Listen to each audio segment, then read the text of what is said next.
কি গো গিন্নি, বলি ভাত দেবে না নাকি? দেরি হয়ে যাচ্ছে তো। যাচ্ছে যাচ্ছে। মা মেয়েতে একটু যে কথা বলবো তাও হবে না। বলি আমি বেরিয়ে যাবার পরে যত খুশি কথা বলুন না মা, আমার তাতে বিন্দুমাত্র আপত্তি নেই। দিদি দাঁড়াও দাঁড়াও, আসলে মাকে শাড়ি বেচতে দিচ্ছিলাম। শাড়ির ব্যাপারে একটু সময় তো লাগবে, তাই না? সামনে তো কোনো পার্বণ নেই, তাহলে উনি শাড়ি কিনে অহেতুক ব্যয় করছেন কেন বলো তো? ওমা, উনি ব্যাগ করবেন কেন? তাহলে তুমি আছো কি করতে বাবা জীবন? বলি মেয়ের বাড়িতে এসেও যদি নিজেকে শাড়ি কিনতে হয় তাহলে আর মা, তুমি এত ভাবছো কেন? তোমার যে কটা শাড়ি পছন্দ হয়েছে নিয়ে নাও নিয়ে নাও, উনি তাঁতিকে মোহর দিয়ে দেবেন। হ্যাঁ, না, কি আমি কেন দেবো? মিছিমিছি উনি এখন কিনবেন শাড়ি আর তার দাম মেটাবো আমি? জামাইয়ের কি রূপ দেখছি! আমি কিনা তার মাতৃসম, আর আমার প্রতি এমন অবিচার! তুমি আমার মাকে এভাবে কাঁদালে।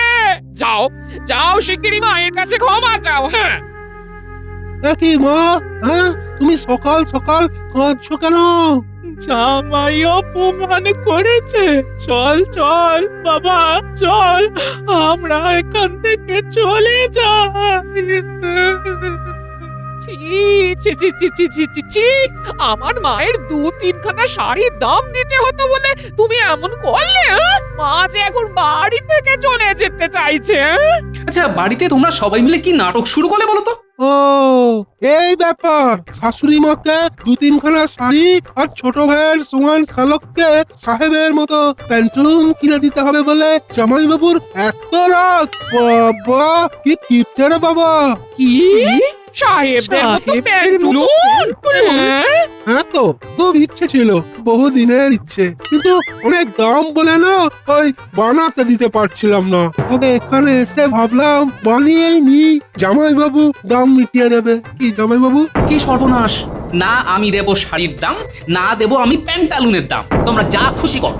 মা, আমার প্যান্টুলুন! মা, তুমি আমার মা ভাইকে এভাবে কাঁদালে। যাও, আজ তোমার খাওয়া বন্ধ। হ্যাঁ, অনেক হয়েছে, থাক, দরকার নেই আর খেয়ে, আমি চললাম।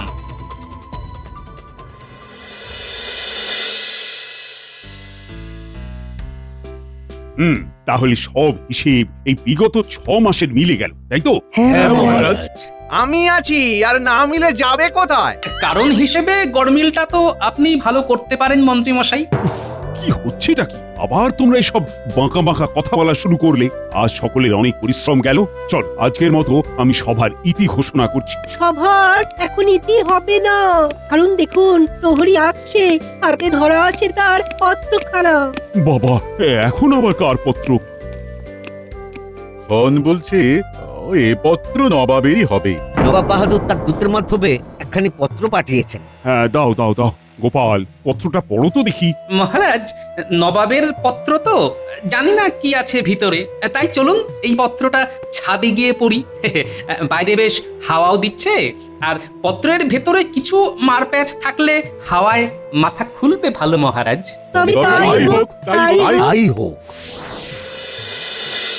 মহারাজ, এই পত্রে নবাব জানিয়েছেন যে তিনি এবার থেকে তার জন্মদিন প্রতি বছরে তার সাম্রাজ্যের অধীন কোনো না কোনো রাজ্যে পালন করবেন। তাই বুঝে গেছি, তাই এবারে তিনি জন্মদিন পালনের স্থান হিসেবে এই কৃষ্ণনগরকে বেছে নিয়েছেন, তাই তো? শুধু তাই নয়, তিনি বলেছেন তার জন্মদিনে রাজ্যের সব অধিবাসীকে যদি হাজির করতে পারেন তাহলে উনি আপনার 3 বছরের খাজনাও মুকুব করে দেবেন। ব্যাপারটা তো মন্দ নয়, বেশ ভালোই হবে। ভাবতে পারছেন মহারাজ, আগামী 3 বছর যদি আপনাকে খাজনা না দিতে হয় তাহলে আপনি কতটা ধনী হয়ে যাবেন? হ্যাঁ, আর আমি যত ধনী হব তার সাথে সাথে পরোক্ষভাবে তোমারও তো মোহরের সংখ্যা বাড়বে মন্ত্রী। মহারাজ এমন বলবেন না। মহারাজ, কথাটা শুনে যত সহজ বলে মনে হচ্ছে, আদৌ ব্যাপারটা কিন্তু অত সহজ নয়। সেই দিন কোনো কারণে মোট রাজ্যবাসীর ভেতরে একজনও কেউ অনুপস্থিত থাকলে এই সুযোগ হাতছাড়া তো হবেই, উপরন্তু আপনার তহবিল থেকেই প্রচুর ব্যয় হবে কোনো রকম লাভ ছাড়াই। আগামীকাল আগে তাহলে যে ঠেড়া পেটায় তাকে খবর দিই, বলি যে খবরটা চারিদিকে রাষ্ট্র করে দিতে। তারপরে কিভাবে কি হবে তা নিয়ে তোমাদের সাথে আলোচনায় বসি।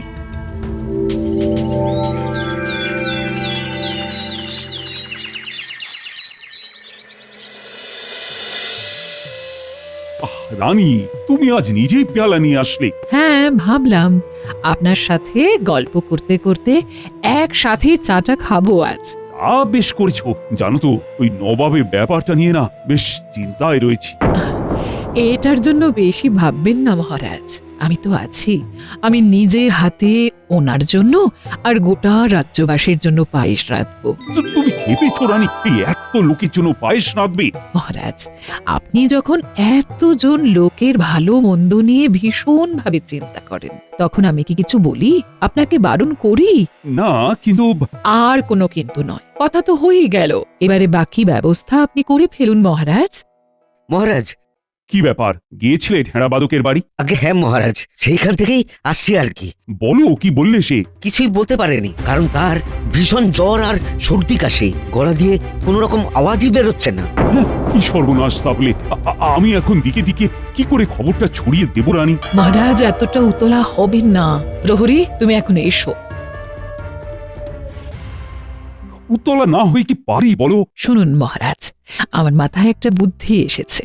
কি বুদ্ধি রানী, বলো তো একটু শুনি। আপনি বরং আপনার সভাসদদের ভেতরে 4 জনকে বার্তাবাহক হিসেবে কাজে লাগান মহারাজ। তারাই রাজ্যের চারদিকে খবরটা ছড়িয়ে দিক।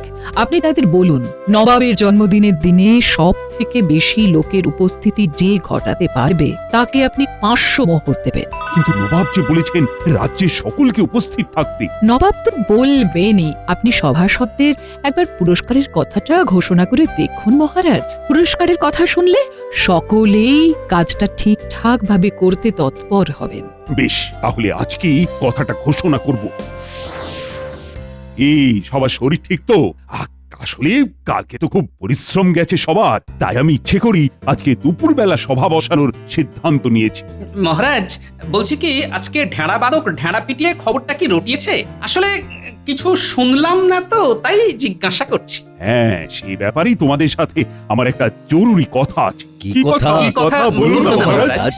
বলুন বলুন মহারাজ, আমি সব সময় আপনার পাশে আছি। পাশে না থাকলে আপনার ভান্ডারে অতিরিক্ত মোহর আসবে কিভাবে বলুন? হ্যাঁ, শোনো, হাতে তো বেশি সময় নেই, তাই কাজের কথায় আসি। বলুন মহারাজ। আমি চাই আমার সভাসদদের ভিতরে 4 জন দায়িত্ব নিয়ে রাজ্যের চারিদিকে এই খবরটা রটিয়ে দিক। আর শুধু তাই নয়, যে নিজের বুদ্ধি বলে সব থেকে বেশি লোককে হাজির করতে পারবে তাকে আমি 500 মোহর পুরস্কার দেব। 500 মোহর? মহারাজ, আপনি বলুন কে কোন দিক প্রচারের দায়িত্ব নেবে? উত্তর দিকে প্রচার করবে গোপাল, দক্ষিণ দিকে মন্ত্রী, পূর্ব দিকে প্রচার করবে সেনাপতি এবং পশ্চিম দিকে প্রচার করবে সভাকবি। মহারাজ, আপনি কোনো চিন্তা করবেন না, আমি দক্ষিণ দিকের সব লোককে উপস্থিত করে তাক লাগিয়ে দেবো একদম। আমিও করব সব রকমের চেষ্টা যাতে হাজির থাকে পশ্চিম দিকের একদম কোণাতে বাস করা শেষ বাড়ির লোকটা। হ্যাঁ। আমিও করব যথাসাধ্য চেষ্টা। এখন দেখা যাক। মহারাজ, দেখি কি হয়, তবে চেষ্টার কোনো ত্রুটি রাখবো না। দেখো সবাই কতদূর কি করতে পারো, তোমরাই আমার আশা ভরসা সব। যদি পারো তো এই রাজ্যের আগামী 3 বছরের জন্য খাজনা মকুব করার চেষ্টা করো। মহারাজ, প্রচার যে করব তার জন্য তো একটা প্রচারপত্র বা বিলিপত্র লাগবে, সেটা কোথায় পাবো? ও হ্যাঁ, ভুলেই গেছিলাম। ঠিক আছে বিজ্ঞানী, তুমি বরং তোমার যন্ত্রের সাহায্যে কয়েকশো বিলিপত্র চেপে দাও, কেমন? যথাজ্ঞা মহারাজ।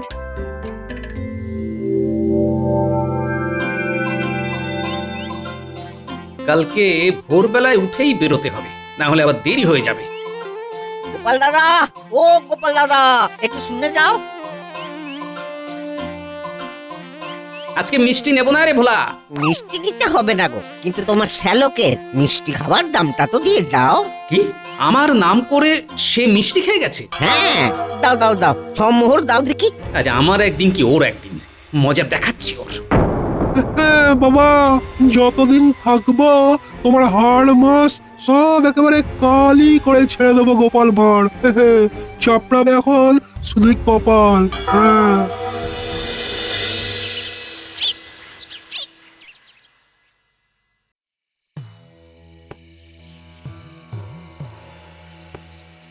গিন্নি, অগিন্নি, দরজা খোলো। গিন্নি, আসছি। হ্যাঁ, কি গো এতক্ষণ কোথায় ছিলে? হ্যাঁ? আরে শাড়ি জামা কাপড়ের হিসেব করছিলাম। হ্যাঁ, কি সেই শাড়ি জামা কাপড় কিনেই ছাড়লেন উনি? এই দেখো তো হয় তোমার, আর এই নিয়ে ঝগড়া অশান্তি করো না। হ্যাঁ, আজ আছে কাল নেই, এসেছেন যখন শাড়ি কিনতে শখ হয়েছে, একটু কিনে দাও না। শুধু কি এই, তুমি জানো তোমার ভাই আমার নামে ধার করে ভোলার দোকান থেকে মিষ্টি কিনে খেয়েছে? আহা, কোটি ভাই আমার, মিষ্টি খেতে ইচ্ছে হয়েছে, খেয়েছে, তাকে আর এই নিয়ে বকাবকি করো না তুমি। হ্যাঁ, এই করে আমার যে গেটের কি হাল হচ্ছে তা তুমি জানো না গিন্নি? দেখো বাবা জীবন, আমাকে আর আমার ছোট ছেলেটাকে জামা কাপড় কিনে দিচ্ছ বলে আমার মেয়েটাকে গাল মন্দ করো না। কথাতেই তো আছে, তুমি যত দেবে তার দ্বিগুণ ফেরত পাবে। হ্যাঁ, হ্যাঁ, এত কৃপণ হবেন না জামাই বাবু। তুমি আবার মুখ খুলছো? হ্যাঁ, আজ তোমার একদিন কি আমার একদিন। এই না না, একদম রাগারাগি করবে না, যাও জামা কাপড় ছেড়ে এসো, খেতে দেবো, যাও। হ্যাঁ, দাও গো গিন্নি, খেতে দাও, কাল আবার অনেক সকালে বেরোতে হবে। কেন, কালকে কি আছে? ও, তোমায় তো তালে বলে বলাই হয়নি। নবাব এবারে আমাদের কৃষ্ণনগর রাজ্যে ওনার জন্মদিন পালন করবেন, তাই তিনি চান ওই দিন যাতে সকল রাজ্যবাসী উপস্থিত থাকে। বাবা বাবা, বলি সকল রাজ্যবাসী উপস্থিত থাকলে উনি কি কিছু পুরস্কার দেবেন নাকি? হ্যাঁ বলেছেন, আমাদের মহারাজ যদি ওই দিন সকল রাজ্যবাসীকে উপস্থিত করাতে পারেন তাহলে আগামী 3 বছর আর আমাদের রাজ্যকে খাজনা দিতে হবে না। কিন্তু একই দিনে সবাইকে হাজির করা তো খুব কঠিন। মহারাজ কি করবেন তাহলে? আমরা আছি কি করতে গিন্নি, মহারাজ আমাকে, মন্ত্রী মশাইকে আর ওদিকে সেনাপতি এবং সভাকবিকে রাজ্যের চারদিকে নিজ বুদ্ধির সাহায্যে সব লোকজনকে ওই দিন হাজির হওয়ার জন্য রাজি করানোর দায়ভার দিয়েছেন। ও বাবা, তাহলে তো ভীষণ গুরু দায়িত্ব তোমাদের উপরে। মহারাজ বলেছেন যে এই কাজে সফল হবে, অর্থাৎ 4 জনের ভিতরে যে সব থেকে বেশি লোককে উপস্থিত করতে পারবে তাকে 500 মোহর দেবেন। পুরস্কার হিসেবে? হ্যাঁ, শুনুন জামাই বাবু, শুনুন, যদি মানে আমি আপনাকে এই কাজে সাহায্য করি আর তার ফলে আপনি 500 মোহর জেতেন, তাহলে তার অর্ধেক মোহর আমাকে দেবেন তো? দুঃখে করো রঘুবীর, তোমায় আর সাহায্য করতে হবে না। এমনিতেই এই কদিনে আবার গেট যা খসিয়েছো তার কি বলবো। ভালো মানে কাজের কথা বলতে গেলাম, তা না 4টে বাজে কথা শুনিয়ে দিল। কি করব বলো, উপায় তো নেই। আপনার মতো লোক যাতে আমার শত্রু কপালেও না জোটে, সত্যি বলছি। বেছে বেছে জামাই এনেছি বটে, মেয়েটা যে কি করে ঘর করে। উফ,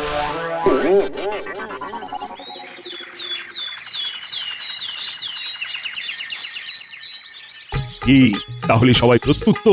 হ্যাঁ মহারাজ। মহারাজ, বিজ্ঞানী, দিয়ে দাও তাহলে সকলকে তোমার ছাপানো বিলপত্রগুলো। হ্যাঁ মহারাজ দি। বাহ বিজ্ঞানী, করেছো কি? হ্যাঁ, সব বিলিপত্রের উপরে সংখ্যাও উল্লেখ করে দিয়েছো। হ্যাঁ, তাহলে লেগে পড়ো সকলে, দেখি রাজ্যের জন্য কে কি করতে পারো।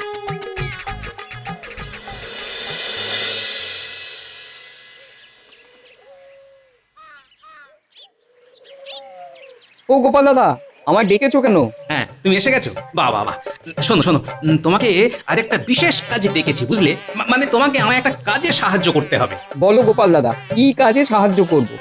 নবাব তো এই রাজ্যে তার জন্মদিন এবারে পালন করবেন, তা নিশ্চয়ই শুনেছো। হ্যাঁ শুনেছি, নবাব তো এটাও বলেছেন তিনি তার জন্মদিনে এবার গোটা রাজ্যবাসীর উপস্থিতি দেখতে চান। হ্যাঁ, তাই আমরা আজ থেকে প্রচারে বেরিয়েছি। তা আমায় কি করতে হবে একটু বলো শুনি। আমি যখন প্রচারে যাব, মানে এখন আমার সাথে তুমিও যাবে, আর তারপরে কি করবে সেটা আমি তোমায় বলে দিচ্ছি।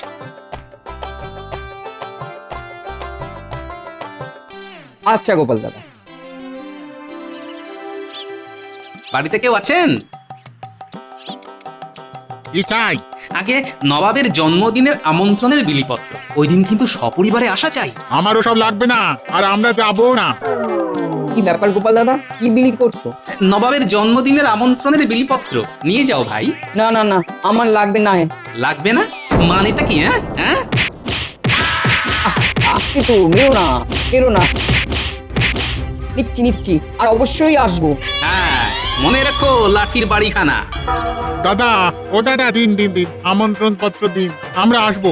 দাদা দাদা আমাকেও দিন, আমরাও যাব। আমরা সকলে আসবো। আপনারা সকলে ওই দিন মনে করে চলে আসবেন, না হলে কিন্তু পিঠে পড়বে দুমদাম লাঠির বাড়ি। রে বটা ঘটা, ওই আমন্ত্রণের বিলিপত্রগুলো বের কর। এই ঘটা শিগগিরই বের কর। দি দি দি মন্ত্রী মশাই, ও মন্ত্রী মশাই, এক মিনিট। আরে তুমি, কি ব্যাপার এই সময়ে এখানে কি করছো? এই আপনার পিছু নিয়ে এখানে এসে পড়লাম আর কি। আপনার দলে আপনার হয়ে কাজ করব বলে।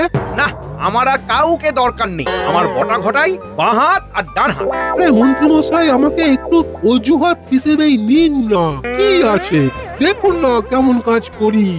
সব কম নয়। বেটা ভীষণ ঠান্ডা পাত।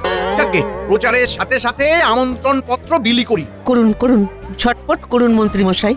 আমার প্রিয় সকল দক্ষিণবাসী, তোমরা চলতি সপ্তাহের শুক্রবারে নবাবের জন্মদিন উপলক্ষে কৃষ্ণনগরের বড় মাঠে উপস্থিত হয়েও। কেন যাব? উপহার দিতে পারবো না। বলছিলাম যে খেতে দেবে। আরে উপহার দিতে হবে না, খেতেও দেবে। তোমরা শুধু মন্ত্রী মশাইয়ের কথাটা শোনো। তোমরা উপস্থিত না হলে আমি যে মোহর জিততে পারবো না। উনি মোহর জিতবেন বলে আমাদের যেতে বলছেন? খেয়ে দেওয়ার কাজ নেই, যত সব। তোমরা তাহলে সকলে এসো, আমরা দক্ষিণের আর বাকি বাসিন্দাদের কাছে চললাম।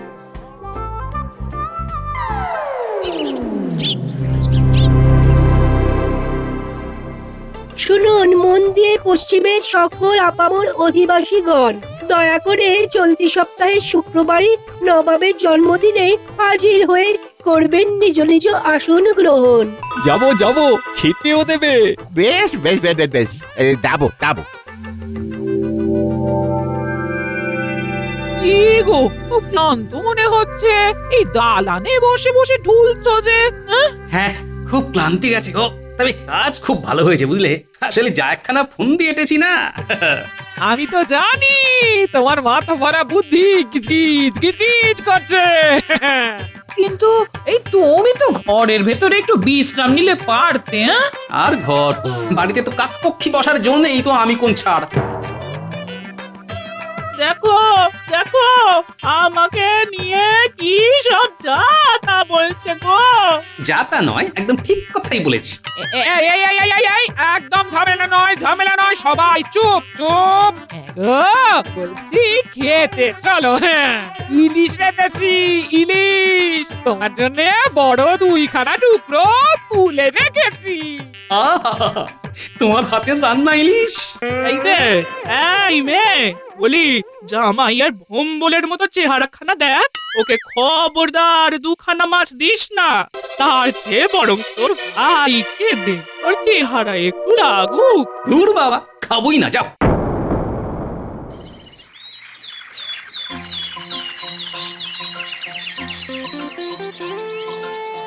বাবা, উত্তরের তো আসন পূর্ণ দেখছি, সবাই এসেছে। মহারাজ, আমি তো বলেইছিলাম যথাসাধ্য চেষ্টা করব। আমার কথায় পশ্চিমের লোক সব এসেছে, দেখুন মহারাজ। কি ব্যাপার মন্ত্রী, দক্ষিণে লোকজন কই? আমি কি করে জানবো মহারাজ? তারা আসেনি, তাদের ক্ষতি।